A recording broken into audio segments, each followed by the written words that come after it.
اللہ تعالیٰ نے قرآن حکیم میں نبی پاک صلی اللہ علیہ وسلم کی عظمتوں کو، شانوں کو اور بلندیوں کو بیان فرمایا، اور حضور کی مختلف صفات کا تذکرہ فرمایا قرآن پاک میں۔ ارشاد فرمایا کہ یا ایھا النبی انا ارسلناک شاہدا ومبشرا ونذیرا، اے غیب کی خبریں دینے والے محبوب علیہ السلام، ہم نے آپ کو گواہ بنایا ہے، خوشخبری دینے والا بنایا ہے اور ڈر سنانے والا بنایا ہے۔ پھر ارشاد فرمایا کہ وداعیا الی اللہ باذنہ وسراجا منیرا، اور ہم نے آپ کو اللہ کی طرف دعوت دینے والا بنایا اور اللہ کے حکم سے اللہ کی طرف دعوت دینے والا بنایا، وسراجا منیرا، اور آپ کو چمکتا ہوا آفتاب بنایا۔ نبی پاک صلی اللہ علیہ وسلم کی ہر شان ہی وراء الورا ہے، لیکن یہ جو حضور کی صفت مبارکہ ہے نا، داعیا الی اللہ کی، کہ حضور لوگوں کو اللہ کی جانب دعوت دیتے ہیں۔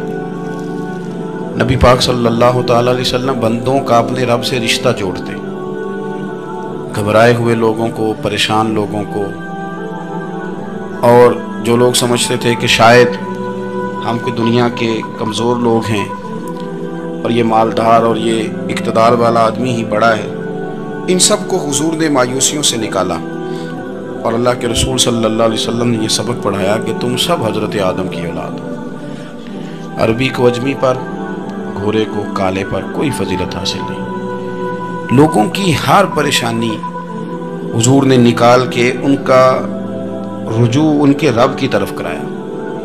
ہمارے ہاں یہ ہوتا ہے کہ انسان کو پریشانی کوئی بھی ہو، اسے سکون نہیں لینے دیتی، وہ کوئی بھی ہو۔ محفل میں کسی بندے کا بٹن ٹوٹ جائے نا، یہ گلے کا، تو کوئی دیکھے نہ دیکھے اس بیچارے کی ساری توجہ بٹن پہ رہتی ہے، میرا بٹن ٹھیک نہیں۔ کسی بندے نے کپڑے صاف نہ پہنے ہوں تو آپ اس شخص سے کہیں کہ تجھے کچھ لوگ ملنا چاہتے ہیں، تو وہ اگرچہ اس کے پاس پی ایچ ڈی کی ڈگری ہے، ڈھیر سارا مال ہے، وزادار ہے، صاحب عزت ہے، لیکن وہ کہتے ہیں یار میرے کپڑے نہیں ٹھیک، تو میں کوفت محسوس کر رہا ہوں، ذرا میں اپنے آپ کو تھوڑا سا نہا دھو لوں، فریش کر لوں، پھر میں چلتا ہوں۔ آپ کے ظاہری جسم پر ایک آدھ دھبا ہو تو وہ آپ کو سکون نہیں لینے دیتا، اور اگر دھبے باطن پہ لگ جائیں، بہت سارے دھبے ہیں جو باطن پہ ہوتے ہیں، مجھے جان لو، مجھے پہچان لو، میرا بھی کوئی نام ہے، میں بھی کچھ ہوتا ہوں، یہ بھی ایک دھبا ہے، ایک مصیبت ہے، اور میری عزت کرو، مجھے بھی کسی طریقے سے کسی نشست پہ جگہ دو، یہ بھی ایک دھبا ہے۔ یہ ہمارے ہاں، ہمارے ملک کے اندر سیاستدانوں سے لے کر مذہبی لوگوں تک الا ماشاءاللہ پروٹوکول کا ایک مزاج آیا ہے کہ بھی بڑی دشواری پیدا کرتا ہے عام لوگوں کے لیے، بڑی آزمائش میں لوگ آ جاتے ہیں۔ حسد کر لینا، کسی بندے کی نعمت کو دیکھ کے جلنا، یہ بھی آپ کو بڑا بے سکون رکھتا ہے۔ تکبر کرنا کہ میں کوئی چیز ہوں اور باقی کو تھوڑے سے مجھ سے چھوٹے ہیں، یہ سارے دھبے، یہ ساری نقصان کی چیزیں۔ اور نبی پاک صلی اللہ علیہ وسلم نے تعریف یہ بیان کی، فرمایا ما حاک فی صدرک، یہ جو تیرے گناہ ہیں یہ تیرے سینے میں کھٹکیں گے، یہ تجھے بے چین رکھیں گے، یہ کانٹے کی طرح چبھیں گے۔ تو جتنے مرضی اچھے کپڑے پہن لے، جتنی مرضی اونچی جگہ بٹھا دیا جائے، اگر تیرے اندر کوئی روگ ہے وہ تجھے سکون سے نہیں جینے دے گا۔ رسول کائنات صلی اللہ علیہ وسلم نے نا لوگوں کی توجہ رب کریم کی جانب لگائی۔ حضور نے لوگوں کو بتلایا کہ تمہارا رب نا عاجزی کو پسند کرتا ہے، تمہارا رب سادگی کو پسند کرتا ہے، تمہارا رب انسانوں سے پیار کرنے والے کو پسند کرتا ہے۔ حضور سید عالم صلی اللہ علیہ وسلم نے ہمیں یہ سبق پڑھایا کہ زیادہ باتیں کرنے والے کو نہیں، اللہ سچ بولنے والے کو پسند کرتا ہے۔ بہت اونچے اور لمبے چوڑے دولت والے اور مالدار آدمی کو نہیں، بلکہ جو آدمی دیانتداری سے زندگی گزارے، رب اس کو زیادہ محبوب رکھتا ہے۔ تو ہماری یہ جتنی بھی آزمائشیں ہیں، میلاد والے محبوب صلی اللہ علیہ وسلم نے نا یہ ساری ہماری دور فرما دی، ساری۔ آپ دیکھیں ہمارے ہاں ایک بیماری ہوتی ہے، وہ تکبر کی بیماری ہے، اور وہ صرف مالدار کوئی نہیں ہوتا، بلکہ حضرت سعدی شیرازی فرماتے ہیں کہ میں نے بہت سارے جھکے ہوئے لوگوں میں تکبر دیکھا ہے، جو بڑا میٹھا بولتے ہیں نا، کئی دفعہ کہتے ہیں جی کیا بات ہے جی، سبحان اللہ، ماشاءاللہ، بڑا میٹھا بولتے ہیں، تو یہ میٹھا نہیں بول رہے ہوتے، یہ آپ کو شیشے میں اتار رہے ہوتے ہیں۔ آپ نے کسی کی تعریف کر دی ہے تو پشت کے پیچھے کریں، وہ اصل تعریف ہے۔ آپ کوئی ایسا کام نہ کریں جس سے چھلکے لفظوں میں کہ میں نے کسی کو بنایا ہے، اس سے نا آپ کو خود محسوس ہوگا کہ میں حقیقت پہ زندگی نہیں گزار رہا، میں تو کوئی اداکاری کر رہا ہوں۔ اور جو لوگ کہتے کچھ اور ہیں کرتے کچھ اور ہیں تو وہ خود بڑے پریشان رہتے ہیں، وہ جانتے ہیں کہ یار یہ میں کہاں الجھ گیا ہوں۔ تو بھائی یہ جو بہت زیادہ ہمارے دلوں کے اندر چیز ہے، اور یہ ہر مقام پر بہت سارے لوگوں کو یہ چیز حاصل ہے، میں دیکھتا ہوں کہ درجہ بدرجہ ان چیزوں کا شمار ہے۔ کچھ کا خیال ہے کہ میری ڈگری زیادہ ہے، اور کچھ کا خیال ہے کہ مجھے عقل زیادہ ہے، کچھ کا خیال ہے کہ میری شہرت زیادہ ہے، تو کچھ کا خیال ہے کہ میری دولت زیادہ ہے۔ آہستہ آہستہ وہ الجھاؤ پیدا ہوتا ہے، کسی کا کچھ نہیں جاتا، وہ خود آدمی بے چین رہتا ہے۔ حال دیکھیں نا، یہ میری طرح کو بندہ آ جائے نا محفل میں، جس کو عادت ہے اسٹیج پہ بیٹھنے کی، اچھے لوگوں کی، بزرگوں کی سعادت کی بات نہیں کرتا، تو اس کو کبھی بیچارے کو پیچھے بیٹھنا پڑ جائے نا، تو وہ گردن اونچی کر کر کے نقیب محفل کو دکھاتا ہے کہ میں آ گیا، کسی طریقے میں نے بھی ساتھ لے کے بے چین رہتا ہے۔ اور اگر اسے سکون حاصل ہو کہ بھئی حضور کی محفل میں بیٹھنا ہے، جہاں جگہ مل گئی وہیں پہ ٹھیک ہو، اور وہ سکون کے ساتھ، دیکھو اس محفل کا مہمان خصوصی میں نہیں، حضرت بزرگ تو سرپرستی کاری رہے ہیں، میں نہیں، اس محفل کا تو مہمان خصوصی وہ بندہ ہے جس نے محفل سے پہلے یہاں جھاڑو دیا ہے، جس نے یہاں دریاں بچھائی ہیں، جس بیچارے کی فوٹو بھی کوئی نہیں آئی، وہ مہمان خصوصی ہے۔ اور اس محفل کا تو وہ مہمان خصوصی ہے جو چپ کر کے کئی کونے میں بیٹھا ہے، اس کو کوئی دلچسپی نہیں کہ کوئی مجھے بھی جانے گا، کوئی مجھے بھی پہچانے، اسے تو اتنا پتہ ہے کہ میں اپنے پیارے حبیب کی تعریف سننے کے لیے آیا ہوں۔ آپ اپنے اس طرح آپ کا ذوق دوبالا رہے گا اگر آپ عاجزی کے ساتھ، انکساری کے ساتھ، رب رسول کی رضا کے لیے کسی جگہ بھی آپ اپنے آپ کو سیٹ کر لیں گے تو ماحول آپ کا ٹھیک رہے گا، ورنہ آپ الجھاؤ کا شکار ہیں، ورنہ آپ پریشان ہیں، ورنہ آپ تکلیف میں، ورنہ آپ آزمائش میں۔ بخاری شریف میں حدیث ہے، قاضی ایاز مالکی رحمۃ اللہ علیہ نے بڑی تفصیل سے لکھی ہے، راوی حضرت انس بن مالک ہیں۔ ایک بندہ بڑی دور سے آیا نبی پاک صلی اللہ علیہ وسلم کی زیارت کے لیے، بڑی دور سے۔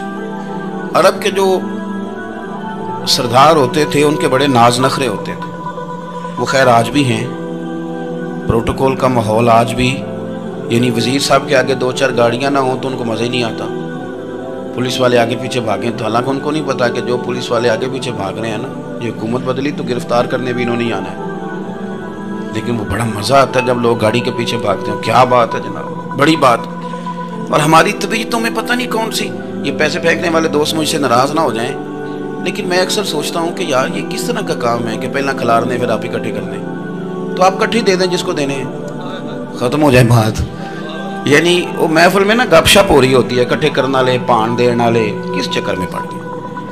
حضور غوث اعظم رضی اللہ تعالیٰ عنہ کی محفل میں شیخ یحییٰ نجار جایا کرتے تھے تو وہ کہتے تھے کہ ہم وہاں گنتے تھے آج کتنے بندوں نے توبہ کی، تو ہم سے گنے نہیں جاتے تھے اتنے لوگ توبہ کرتے تھے۔ بزرگوں کی محفلوں میں توبہ کرنے والے گنے جاتے تھے، ہماری محفلوں میں پیسے گنے جاتے ہیں اور وہ پرچیاں دی جاتی ہیں۔ ایسا نہ کریں، اس سے گھٹن پیدا ہوتی ہے، اور پھر جو نوٹوں والے ہوتے ہیں وہ فرنٹ سیٹوں پہ آ جاتے ہیں۔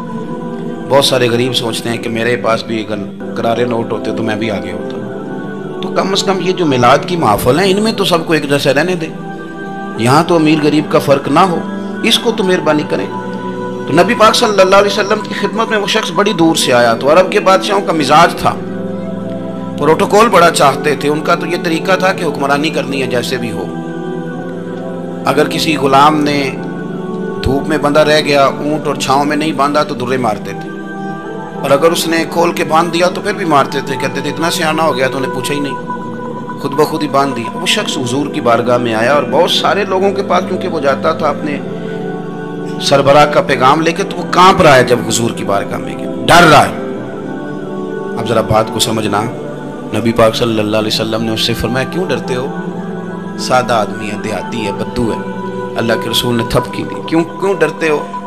تو کہتے حضور مجھے آداب نہیں آتے اور مجھے ڈر آتا ہے، کوئی بات اگر ایسی ہو گئی، آپ مدینے کی حکومت کے سربراہ ہیں تو کہیں آپ ناراض نہ ہو جائیں۔ حضرت انس بن مالک فرماتے ہیں بات کہاں کی تھی، پہنچ کہاں گئی، جب اس نے یہ کہا نا کہ آپ تو حکومت کے سربراہ ہیں، کہیں کوئی غلطی نہ مجھ سے ہو جائے، تو نبی پاک کی آنکھوں میں آنسو آ گئے، حضور رونے لگے، اور نبی پاک صلی اللہ علیہ وسلم فرمانے لگے نہ بھائی تو کسی حکومت کے سربراہ کے پاس نہیں آیا، نہ تو اس بیٹے کے پاس آیا ہے جس کی ماں گوشت کے خشک ٹکڑے کھا کے بھی گزارا کر لیتی، میں تو ایک غریب ماں کا بیٹا ہوں۔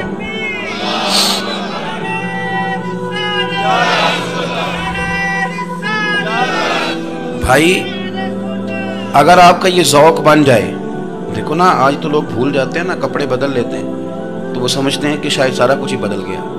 یعنی گاؤں سے آ کر پڑھنے والے بھول ہی گئے ہیں کہ کس کی ماں نے کتنا زیور بیچا تھا. لوگ بھول جاتے ہیں چیزوں کو. اپنے ماضی کو یاد رکھیں. آپ لوگوں کے ساتھ پیار کریں، آپ لوگوں کو موقع دیں، آپ تھوڑی سی اور کوشش کریں اس شخص تک جانے کی جو آپ کو مایوس نظر آ رہا ہے، پریشان نظر آ رہا ہے. یہ ہمیں میلاد والے محبوب صلی اللہ علیہ وسلم نے درس دی. ایک اور پہلو، حضور سید عالم صلی اللہ علیہ وسلم نے، ہمارے ہاں نا ابھی بھی برادری کی تقسیم ہے ابھی بھی، اور کچھ میں نے ایسے کمزور لوگ بھی دیکھے. یہ اس طرح کی حرکتیں ہارے ہوئے لوگ کرتے ہیں. ہارے ہوئے لوگ جو اپنے آپ کو سمجھتے ہیں کہ میں کوئی بڑا آدمی ہوں. بڑا آدمی تو اپنے اخلاق سے ہوتا ہے، اپنے کردار سے ہوتا ہے، اپنی سخاوت سے ہوتا ہے، لوگوں سے پیار کرنے سے ہوتا ہے. باقی یہ کہ بیٹھ کے کہانی سنانا کہ میں بڑا کچھ کرتا ہوں، تو جو کچھ کرتا ہوتا ہے اسے سنانے کی کوئی ضرورت ہے. ایک اور بہت سارے لوگ آپ تعزیت کرنے جائیں نا والد کے انتقال کے بعد، تو ان بیچاروں کو بتانا پڑتا ہے کہ ابا جی میرے بغیر دوائی نہیں کھاتے تھے. تو میں کہتا ہوں اگر تیرے بغیر نہیں کھاتے تھے پھر بتانے کی ضرورت نہیں، پھر تو سارے گاؤں کو پتا ہوگا کہ تیرے بغیر نہیں کھاتے. اور اگر کوئی دال میں کالا ہے تو پھر تیری وضاحت کوئی بندہ قبول نہیں کرے گا. تو آپ کو بتانا کیوں پڑ رہا ہے؟ اور آپ بار بار اس بات کا ذکر کیوں کر رہے ہیں کہ ہم بہت بڑے قبیلے کے ہیں؟ صاحب اگر آپ بڑے قبیلے کے ہیں تو پتا ہوگا سارے علاقے کو آپ کتنا لوگوں کا خیال کرتے ہیں، آپ کس قدر محبت کرتے ہیں، آپ کا انداز کریمانہ کس طرح ہے. پھر آپ کو بتانے کی کوئی ضرورت نہیں ہوتی، پھر خود بخود خبر ہوتی ہے. حضرت سیدنا ابو ذر غفاری رضی اللہ تعالیٰ عنہ، قبیلہ بنو غفار ایک بڑی شاخ تھی قبیلوں میں سے. جو لوگ اس زمانے میں مالدار قبیلوں سے تعلق رکھتے تھے ان میں سے ایک بڑا نام تھا. ساری زندگی چتراہٹ کی، لیکن میلاد ایک انقلاب کا نام ہے. میں میلاد منانے والے دوستوں سے گزارش کرتا ہوں کہ آپ ہر سال میلاد منائیں، اور ہر سال میلاد کے بعد آپ تھوڑے بدل بھی جائیں، یعنی تھوڑے سے بدل جائیں. کچھ لوگ کہیں یار یہ داڑھی میں نے نا 12 ربیع الاول والے دن رکھی تھی، یہ میری میلاد والی داڑھی ہے. اور داڑھی رکھیں بھی نبی پاک کی مرضی کی. کس کی مرضی کی؟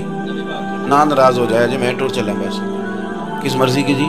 اپنی مرضی کے نہیں. داڑھی کا وزن کو نہیں ہوتا کہ پوری مٹھی رکھیں گے تو آپ کو کوئی دقت ہوگی، کوئی وزن نہیں. پوری رکھیں، جو حضور کا طریقہ مبارکہ ہے جو ہمیں ملتا ہے اس پر آپ توجہ فرمائیں.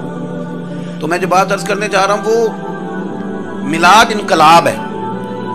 حضور سید عالم صلی اللہ علیہ وسلم کی بارگاہ میں آنے سے پہلے لوگ کچھ اور ہوتے تھے، اور یہاں سے ہو کے جاتے تھے تو پھر ان میں تبدیلی آتی تھی.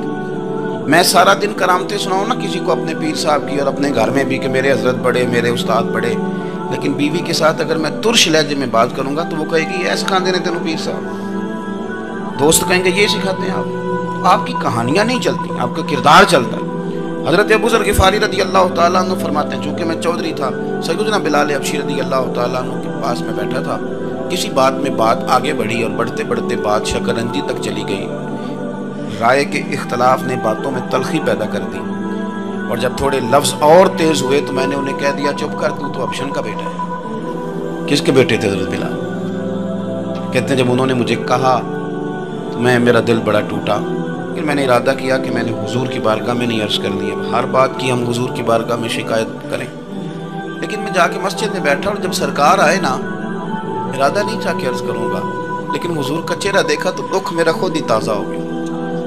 رونے کا بھی تو تب ہی مزہ آتا ہے نا کوئی اپنا ملے تو. فرماتے ہیں کہ میرے آنسو نا بغیر اختیار کے چھلک پڑے، اور میں کھل کے رویا، کھل کے.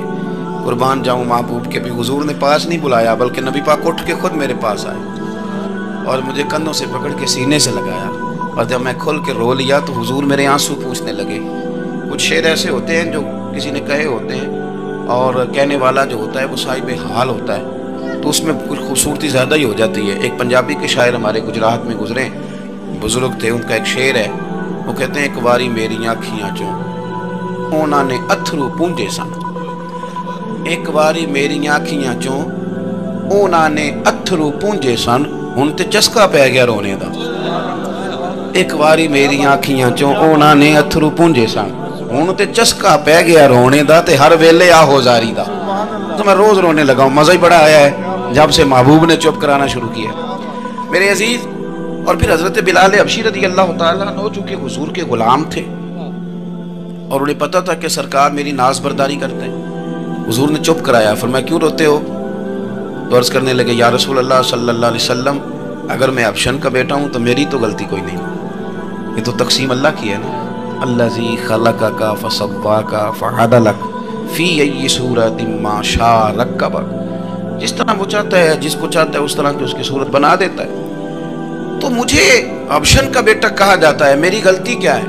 حضرت بلال نے بھی نہیں بتایا کس نے کہا، لیکن نبی پاک صلی اللہ علیہ وسلم نے کیا فرمایا؟ امام یوسف صالحی نے لکھا ہے، ذرا غور کرنا بات پر، تسلیاں لوگ اور رنگ میں بھی دیتے ہیں، پر یہ تسلی بڑی انوکھی ہے۔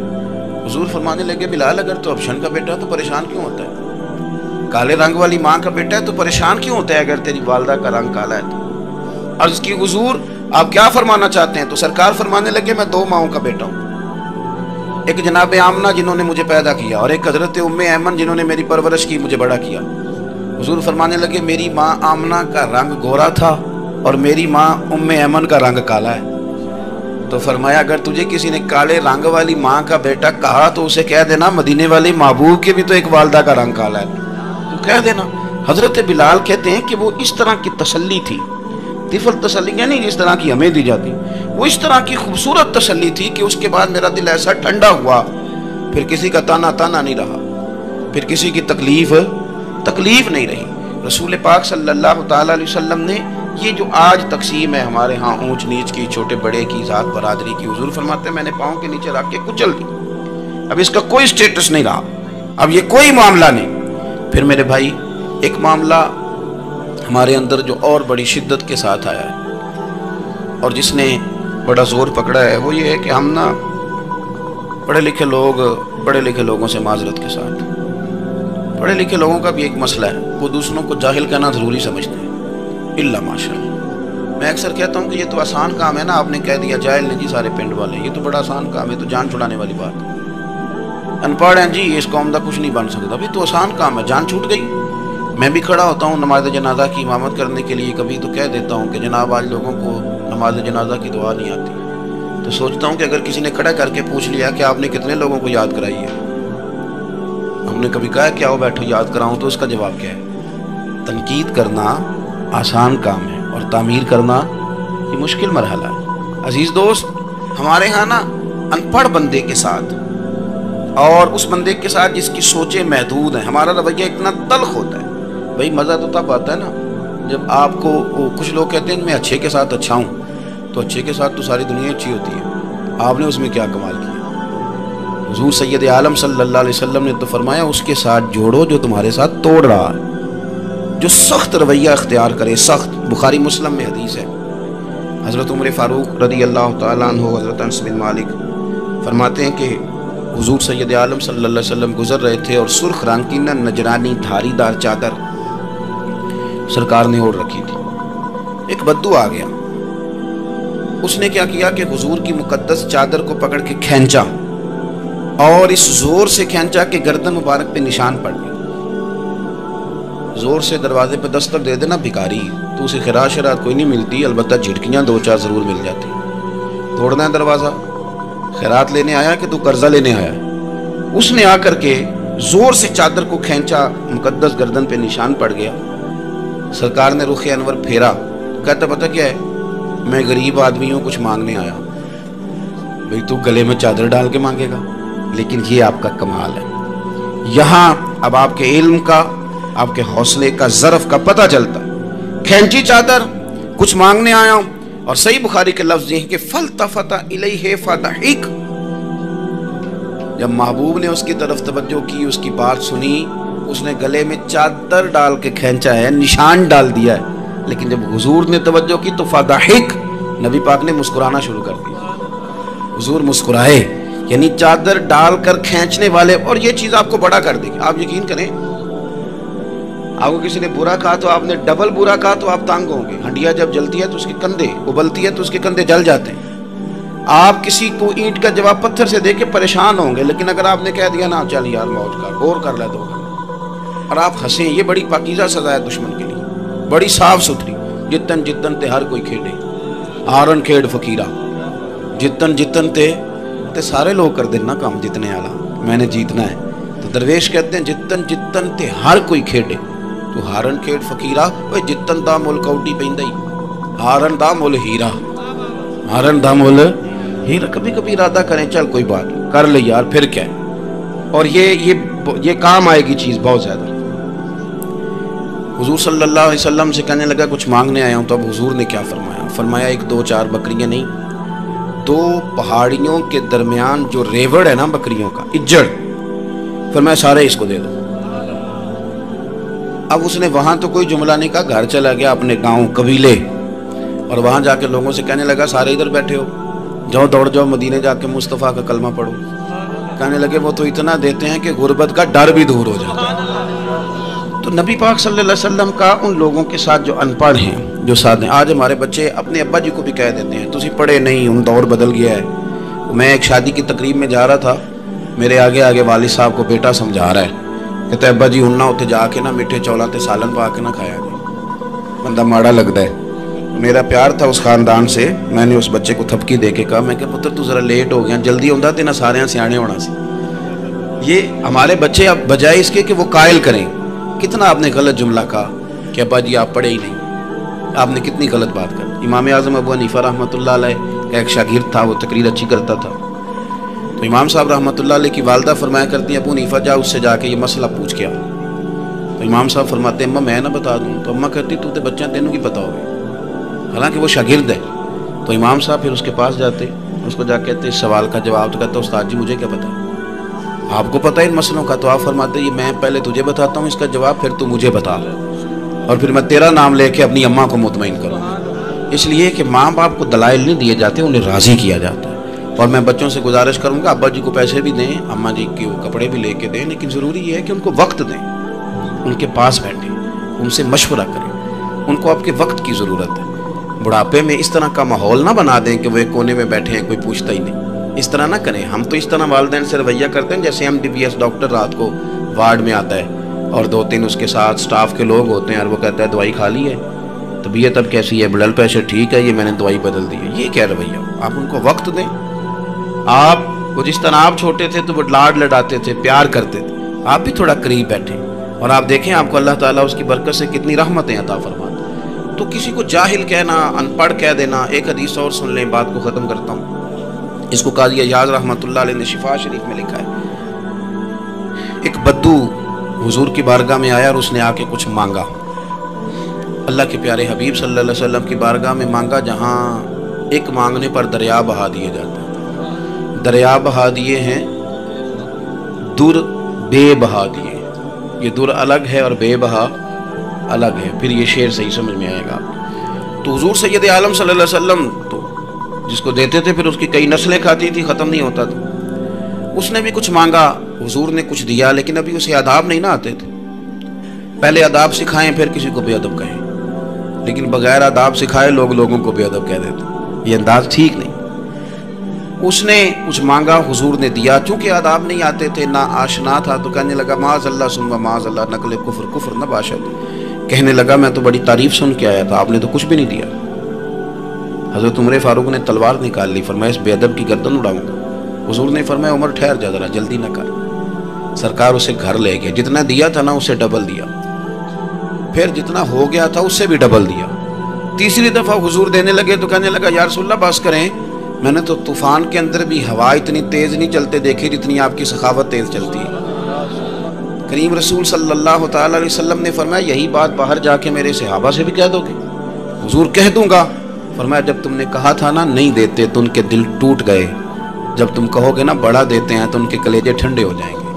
وہ باہر آیا، آ کر کے کہنے لگا میرے رسول پاک علیہ السلام کے مقدس غلاموں، میں نے تو طوفان میں بھی ہوا اتنی تیز نہیں دیکھی جتنی کریم کی سخاوت تیز ہے۔ پیارے حبیب صلی اللہ تعالی علیہ وسلم تو کمال کر دیتے۔ اب صحابہ خوش ہو گئے۔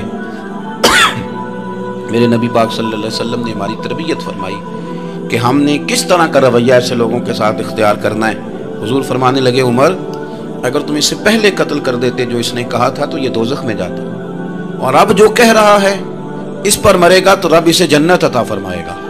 حضور فرمانے لگے عمر میری اور تمہاری یعنی میری اور میری امت کی مثال اس آدمی کی مثال کی طرح جس کی اونٹنی بھاگ گئی تھی، ناک سے نکیل نکل گئی تھی، بہت سارے لوگ آئے اسے پکڑنے کے لیے، ہاتھوں میں نیزے تھے، ڈنڈے تھے، تلواریں تھیں، پر وہ کسی کے قابو نہ آئی، زخمی ہو گئی پر کسی کے قابو نہ آئی۔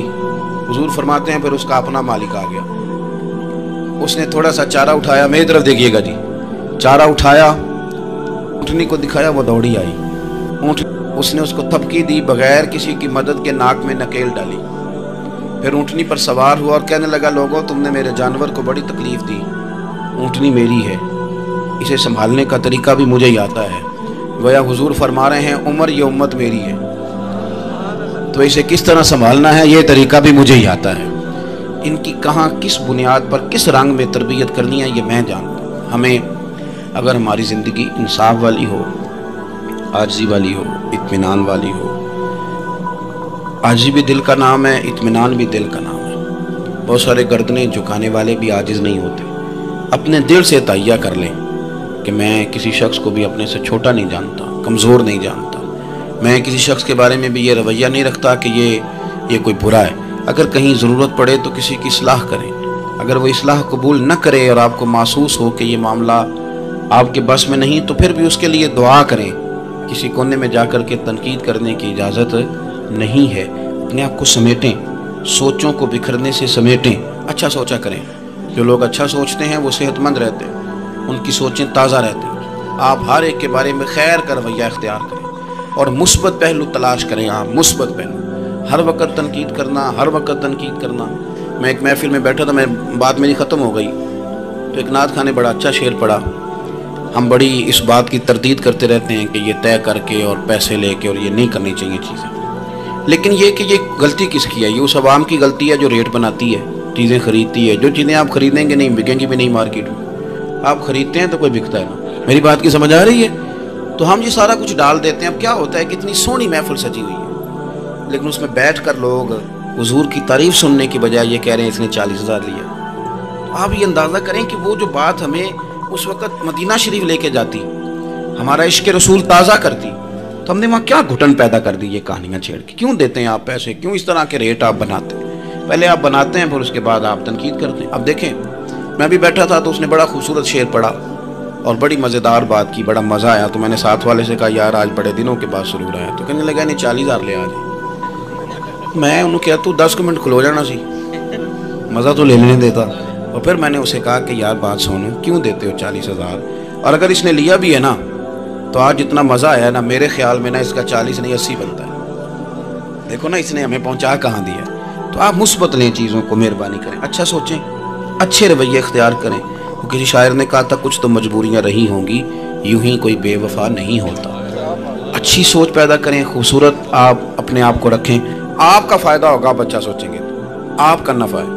ورنہ بکھری ہوئی سوچیں والے لوگ تو بیچارے سویرے کچھ ہوتے ہیں، دوپہر کو کچھ ہوتے ہیں، شام کو کچھ اور ہوتے ہیں، اور تیزی سے وہ لوگ بکھر جاتے ہیں۔ آپ یہ دیکھیں کہ آپ مست رہیں، آپ اپنے آپ کو پریم میں رکھیں، آپ اپنے آپ کو سکون میں رکھیں۔ کوئی تعریف کرے تو اس کی مہربانی، تنقید کرے تو اللہ بھلا کرے، لیکن آپ نے اپنی سوچوں کو ہمیشہ مجتمع رکھنا ہے۔ اللہ تعالیٰ آپ کو بہترین صلہ عطا فرمائے۔ محفلیں ہوتی ہیں حضور کے نام کی، لوگ تو ظاہر آتے جاتے رہتے ہیں، ہر ایک آدمی کی اپنی مشغولیت۔ آپ تشریف رکھیں گے، حضور کی ثناخوانی ہوگی، اللہ تعالیٰ آپ سب کو جزا عطا فرمائے۔ آخر دعوانا جی آج اقبال ڈے جی وہ کون سا واقعہ ہے؟